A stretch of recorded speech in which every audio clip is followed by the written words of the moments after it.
Hello friends, welcome to AMC fact. ఈ వీడియోలో మనం మహాభారతంలోని భాగమైన ఆశ్రమావాసిక పర్వాన్ని వివరించుకోబోతున్నాం. ఇది మహాభారతంలోని 15వ పర్వం. అయితే దీనితో పాటు మరెన్నో మహాభారత పర్వాలు ఖచ్చితంగా మన ఛానల్లో అందిస్తాం. ఇప్పటివరకైతే 5 పర్వాలను అందించాం. ప్లేలిస్ట్ కి వెళ్ళి చెక్ చేయండి. లైన్ వైజ్ గా ఈ పర్వాలతో వినండి. ఇక మిస్ అవిన తర్వాతి పర్వాలు కూడా ముందు వీడియోల్లో అందిస్తూ ఈ ప్లేలిస్ట్ లో లైన్ వైజ్ గా అప్డేట్ చేస్తాం. అయితే మిగతా 10 పర్వాలు చెప్పకుండానే ఆశ్రమావాసిక పర్వాన్ని ఎందుకు చెబుతున్నాను అని మీకు అనుమానం రావచ్చు. మన మహాభారతం వీడియోలో కూడా ఈ విషయాన్ని తెలపలేదు. అదేంటంటే ఆశ్రమావాసిక పర్వం ఒక అద్భుతం. పూర్తి మహాభారతంలో జరిగిన దానికన్నా ఇందులో అద్భుతమైన సంఘటనలు చోటు చేసుకున్నాయి. అవేమిటనేవి ఈ వీడియోలో మనం చర్చించుకుందాం. ముందుగా కౌరవుల మరణం తర్వాత గాంధారి, ధృతరాష్ట్రుడు ఇద్దరు అడవులకు బయలుదేరాలి అని అనుకుంటారు. అక్కడే తపస్సులు, యజ్ఞాలు చేయాలనుకుంటారు. దానికి యుధిష్ఠిరుడు అంగీకరించాడు. కానీ వేదవ్యాసుడు అక్కడికి చేరుకొని వారి పాపాలకు పశ్చాత్తాపం పడే అవకాశం ఇవ్వమంటూ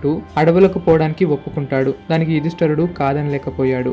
దానికి తోడుగా కుంతీదేవి కూడా వారికి సహాయం చేయడానికి వారి వెనకే వెళుతుంది. విదురుడు కూడా ధృతరాష్ట్రునితో సహా అడవులకు వెళుతాడు. ఇలా విదురుడు, ధృతరాష్ట్రుడు, గాంధారి, కుంతీదేవి అడవులకు బయలుదేరుతారు. వారి ఈ నిర్ణయంపై యుధిష్ఠిరుడు ఎంతగానో దుఃఖిస్తాడు. కానీ తప్పదు కదా అన్నట్టుగా అంగీకరించాడు. అయితే చాలా కాలం తర్వాత యుధిష్ఠిరుడు వారి యొక్క కుటుంబ సభ్యులను చూడాలనుకుంటాడు. ఒకనొక సంఘటన సమయంలో యుధిష్ఠిరుడు ధృతరాష్ట్రుని వద్ద చేరుకుంటాడు. దానికి ధృతరాష్ట్రుడు ఎంతగానో సంతోషిస్తాడు. ద్వైపాయన అనే వనంలో చేరి ధృతరాష్ట్రుడు, గాంధారి వారందరినీ కలిసి పాండవులు ఎంతగానో ఆనందిస్తారు. అలా యుధిష్ఠిరుడు కాస్త విదురునికి వెతకగా అక్కడ తనకి ఒక చోట విదురుడు తపస్సు చేసుకున్నట్టుగా కనబడతాడు. అది చూడగా యుధిష్ఠిరుడు ఎంతగానో సంతోషిస్తాడు. తాను విదురునికి పలకరిస్తాడు. కానీ విదురుడి నుండి సమాధానం రాదు. చెట్టు కింద కూర్చున్న విదురుడి దగ్గర పసుపు రంగు ఆకులు వాలుతూ ఉంటాయి. అలా యుధిష్ఠిరుడు విదురుని వద్ద రాగానే విదురుడు కళ్ళు తెరుస్తాడు. అలా మహారాజుని చూశానా అన్నట్టుగా విదురుడు ఒక్కసారిగా తన శరీరాన్ని వదులుతాడు. అలా విదురుడు మరణిస్తాడు. అదే సమయంలో యుధిష్ఠిరుని శరీరంలో ఎవరో వెళ్ళినట్టుగా అనిపిస్తుంది. విదురుని కాంతి అనేది యుధిష్ఠిరుని లోపలికి వెళుతుంది. ఎందుకంటే యుధిష్ఠిరుడు యమధర్మరాజు యొక్క అంశ. ఇంకో పక్కన విదురుడేమో యమధర్మరాజు యొక్క రూపం. ఇలా ఎప్పుడైతే విదురుడు యుధిష్ఠిరునిలో ప్రవహిస్తాడో అప్పుడే యుధిష్ఠిరుడు ధర్మరాజు అవుతాడు. తాను కూడా విదుర నీతి వంటి శాస్త్ర విద్యలు తెలుసుకుంటాడు. అయితే ఇక్కడ విదురుడి మరణంపై మీకు క్లారిటీ రాకపోవచ్చు. కానీ మనం విదురుడి మీద సపరేట్ వీడియోతో వస్తాం. అప్పుడు మీకు ఖచ్చితంగా క్లారిటీ ఇస్తాం. అయితే వేదవ్యాసుడు రాగా అంతా లేచి నిలబడి వారి నమస్కారాలను తెలుపుతాడు. అలా ధృతరాష్ట్రుని కలిసిన సంతోషంలో వేదవ్యాసుడు, ధృతరాష్ట్ర మహారాజా, నీ తపస్సు బాగానే జరుగుతుంది కదా. అయితే ఇవాళ నా తపస్సు శక్తితో నేను ఒక అద్భుతాన్ని చూపించబోతున్నాను. ఇక్కడ నించున్న మీరందరూ యుద్ధంలో ఎవరినో ఒకరిని పోగొట్టుకునే ఉన్నారు. అలా మరణించిన ఆ వీరులను మీరు చూడాలనుకుంటున్నారు. అయితే మీరు ఎవరిని చూడాలనుకుంటున్నారో నాకు చెప్పండి. నేను వారిని తిరిగి రప్పిస్తాను. వారిని మీరు తాకాలన్నా, మాట్లాడాలన్నా, వారి మాటలను వినాలన్నా నాకు చెప్పండి. నేను మీ కోరికను తీరుస్తాను అని పలికాడు వేదవ్యాసుడు. అప్పుడు గాంధారి, ఓ వ్యాస మహర్షి, మీకు తెలియనిది ఏముంది? ఈ ధృతరాష్ట్ర మహారాజు తన పుత్రులు పోయారు అన్న బాధతో ఎప్పుడూ దుఃఖంగానే ఉన్నాడు.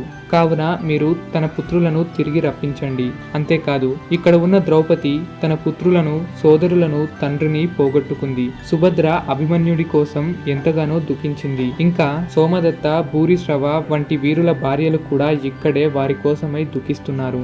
ఇంకా భీష్మ ద్రోణులు ఎక్కడున్నారు, ఏం చేస్తున్నారు అన్న ఆవేదన కూడా కొనసాగుతుంది. కాబట్టి మీరు వారిని చూయించండి అని గాంధారి మాత కోరుతుంది. దానికి అంగీకరించిన వేదవ్యాస మహర్షి పక్కనే ఉన్న కుంతీదేవిని చూసి, నీవు కూడా ఎవరినైనా చూడాలనుకుంటున్నావా అని ప్రశ్నించాడు వ్యాసుడు. అప్పుడు కుంతీదేవి, నేను కర్ణుడిని చూడాలనుకుంటున్నాను అని పలుకుతుంది. అలా వేదవ్యాసుడు మరణించిన వారి యొక్క భార్యలతో లేక వారి యొక్క కుటుంబ సభ్యులతో మాట్లాడి ఎవరెవరిని రప్పించాలి అనేది తెలుసుకుంటాడు. వ్యాస మహర్షి సమాధానమిస్తూ, మీరు పోగొట్టుకున్న వారందరూ కూడా ఇవాళ రాత్రి మీరు చూడగలరు. మీరు ఇక్కడ నుండి నిరంతరం గంగా తీరాన్న చేరుకోండి. అక్కడే మీ కోరిక తీరుస్తాను అని పలికాడు వేదవ్యాసుడు.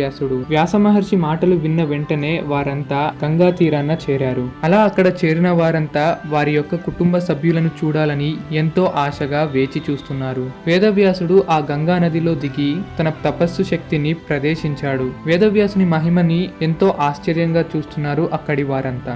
అలా ఆ గంగా నది తీరాన్న ఒక పెద్ద శబ్దమే ఏర్పడింది. అటు నుండే ఎంతో గొప్ప తేజస్సుతో పితామహ భీష్ముడు, గురు ద్రోణాచార్యుడు, 100 మంది కౌరవులు, విరాటరాజు ద్రుపదుడు, మరణించిన ఉప పాండవులు, అభిమన్య, ఘటోత్కచులు, కర్ణుడు, శకుని, జరాసంధ యొక్క కుమారులు, పగదత్తుడు, భూరిశ్రవుడు, శల్యుడు, ఇంకా కర్ణుడి గొప్ప తేజస్సు పుత్రుడు పుత్రుడైన వృషిసేనుడు, తన మిగతా సోదరులు, ఇంకా దుర్యోధన కుమారుడు లక్ష్మణుడు, దృష్టద్యుమ్న, శిఖండి ఇలా మరణించిన ప్రతి ఒక్కరూ తిరిగి గొప్ప తేజస్సుతో ఆ నది నుండి నడుచుకుంటూ వస్తున్నారు. వారిని చూస్తుంటే ఆహా, సాక్షాత్తు ఇంద్రుడే వస్తున్నాడా అన్న దేవత స్వరూపంతో కనబడుతున్నారు. అలా గాంధారి కళ్ళకట్టు విప్పకుండా ఇంకా ధృతరాష్ట్రునికి కూడా వేదవ్యాసుడు చూపుని ప్రసాదించాడు. అలా వారందరిని చూస్తున్న మిగతా కుటుంబ సభ్యులంతా ఇది కలనా నిజమా అన్నట్టు ఆనంద ఆశ్చర్యాలతో మునిగిపోతున్నారు. కౌరవులను చూసిన ధృతరాష్ట్ర గాంధారులు ఎంతగానో ఆనందిస్తున్నారు. అలా కర్ణుణ్ణి చూసిన కుంతీదేవి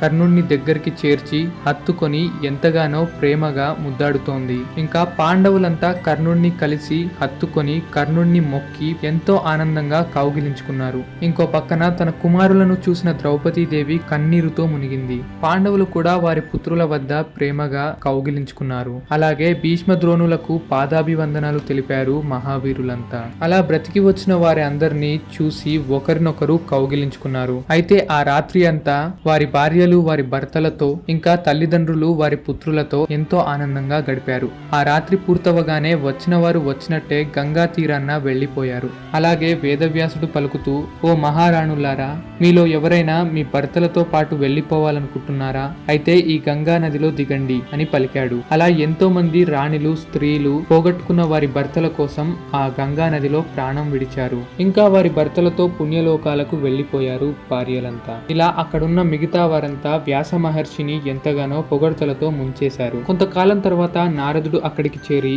ఓ ధృతరాష్ట్ర మహారాజా, యుధిష్ఠిరుడు ఎంతో కాలం ఇక్కడ ఉన్నాడు. ఇక తన రాజ్యానికి తిరిగి పాలనకు పంపడానికి అంగీకరించండి అంటూ సలహా ఇస్తాడు. ధృతరాష్ట్రుడు కూడా యుధిష్ఠిరునితో ఇదే మాట చెబుతాడు. యుధిష్ఠిరుడు దీనికి అంగీకరించకపోయినా సరే గాంధారి ధృతరాష్ట్రుల మాటతో వారు తిరిగి వెళ్లాల్సి వస్తుంది. అలా ఏడుస్తున్న సహదేవునికి ఓదారుస్తూ ఉంది కుంతీదేవి. నేను కూడా ఇక్కడే గాంధారి ధృతరాష్ట్రులతో ఉండిపోతానంటూ కుంతీదేవి చెబుతుంది. దానికి పాండవులు దుఃఖిస్తూనే ఉంటారు. చివరికి పాండవులు అంతా హస్తినాపురానికి చేరుకుంటారు. అలా కొంతకాలం తర్వాత హస్తినాపురానికి నారదుడు వస్తాడు. యుధిష్ఠిరునితో మాట్లాడుతాడు. నారద రాకడతో యుధిష్ఠిరుడు ఎంతగానో సంతోషించి తను ఏ ప్రాంతాల నుండి వస్తున్నాడు, అక్కడ మా గాంధారి ధృతరాష్ట్రులు క్షేమమే కదా అని ప్రశ్నిస్తాడు. దానికి నారదుడు, ధర్మరాజా, నేను జరిగినట్లుగానే వివరిస్తాను. నీవు నీ గుండెని ధైర్యం చేసుకొని విను. ధర్మరాజా, ధృతరాష్ట్రుడు హరిద్వారం వెళ్ళాడు. అతడి వెనకాలే సంజయుడు కూడా ఉన్నాడు. అక్కడే ధృతరాష్ట్రుడు కఠోరమైన తపస్సును ప్రారంభించాడు. ధృతరాష్ట్రుడు కేవలం గాలిని, గాంధారీదేవి కేవలం నీటిని అందుకొని తపస్సు చేస్తున్నారు. మరో పక్కన కుంతీదేవి ఒక నెల తింటూ మరో నెల ఉపవాసంగా గడుపుతుంది. సంజయుడు నిరంతరం ధృతరాష్ట్రుని క్షేమం కోరుతూ ఉండేవాడు. అలా ఒకరోజు ధృతరాష్ట్రుడు గంగా నదిలో స్నానం చేసి తిరిగి వస్తుండగా ఆ చోటున మృగాలు అటు ఇటు తిరుగుతూ పెద్ద పెద్ద శబ్దాలు వస్తున్నాయి. అడవి అంతా నిప్పుతో రగిలిపోతోంది. జంతువులన్నీ నీటిలో దూకేస్తున్నాయి. ఇక ధృతరాష్ట్రుడు గాంధారులకు కూడా ఆ నిప్పు అంతా చుట్టుముట్టేసింది. వారి క్షేమం కోసమై సంజయుడు అక్కడే ఏం చేయాలా అని ఆలోచిస్తున్నాడు. అప్పుడే ధృతరాష్ట్రుడు, సంజయ, మా కోసమని ఆలోచించవద్దు, మేమిక బ్రతకలేము. నీవు దయచేసి ఇక్కడి నుంచి వెళ్లి నీ ప్రాణాలను కాపాడుకో అని సలహా ఇస్తాడు. సంజయుడు మాత్రం ధృతరాష్ట్ర మహారాజుని ఎలా రక్షించుకోవాలా అని ఆవేదన పడుతున్నాడు. ధృతరాష్ట్రునితో పలుకుతూ, ఓ మహారాజా, మిమ్మల్ని మేము రక్షించలేకపోతున్నాము, ఇప్పుడు ఎలా అంటూ దుఃఖిస్తున్నాడు. దిగులు చెందకు సంజయ,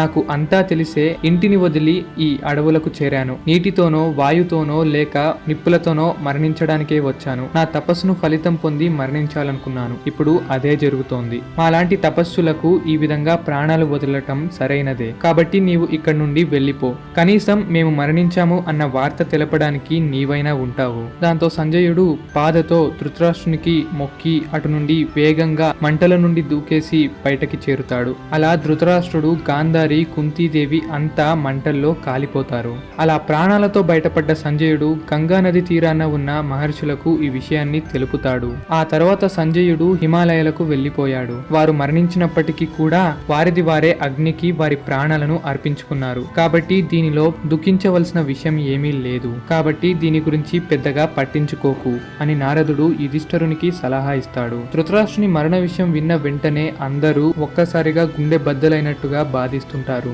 ఇంతమంది బ్రతుకుండగా కూడా మా ధృతరాష్ట్ర మహారాజు అడవులలో నిప్పులతో మరణించాడా అని యుధిష్ఠిరుడు బాధిస్తున్నాడు. అది చూసిన నారద మహర్షి, దీనిలో బాధపడాల్సిన విషయం లేదు. ధృతరాష్ట్రుడు తపస్సుకై ముందుగానే నిప్పును వెలిగించి ఆ అడవిలోకై వెళ్ళాడు. ఆ నిప్పుయే అడవినంతా నాశనం చేసింది. అందులోనే ధృతరాష్ట్రుడు మరణించాడు, తాను అంటించిన నిప్పులోనే తాను మరణించాడు అని నారదుడు సెలవిచ్చాడు. ఆ తర్వాత యుధిష్ఠిరుడు అలాగే మిగతా పాండవులు వారు మరణించిన చోటుకి చేరి మరణించిన ధృతరాష్ట్ర మహారాజు, గాంధారి, కుంతీదేవులకు శ్రాద్ధ కర్మలు నిర్వహించారు. ఈ విధంగా ఈ ఆశ్రమవాసిక పర్వం అనేది ముగుస్తుంది. తర్వాతి పర్వాలు ఏమిటి అనేవి మన ఛానల్లో అందిస్తాం. ముందుగానే మేం క్రియేట్ చేయబడిన మహాభారతం ఆల్ పర్వాస్ అనే ప్లేలిస్ట్ ని చెక్ చేయండి. లింక్ అనేది కామెంట్ సెక్షన్ లో అందిస్తాం. లేదు పూర్తి మహాభారత చరిత్ర తెలుసుకోవాలి అనుకుంటే 3 hours 40 minutes వీడియోని చూడండి, అది కూడా కామెంట్స్ లో అందిస్తాం. మరో అద్భుతమైన వీడియోతో కలుద్దాం. See you soon again.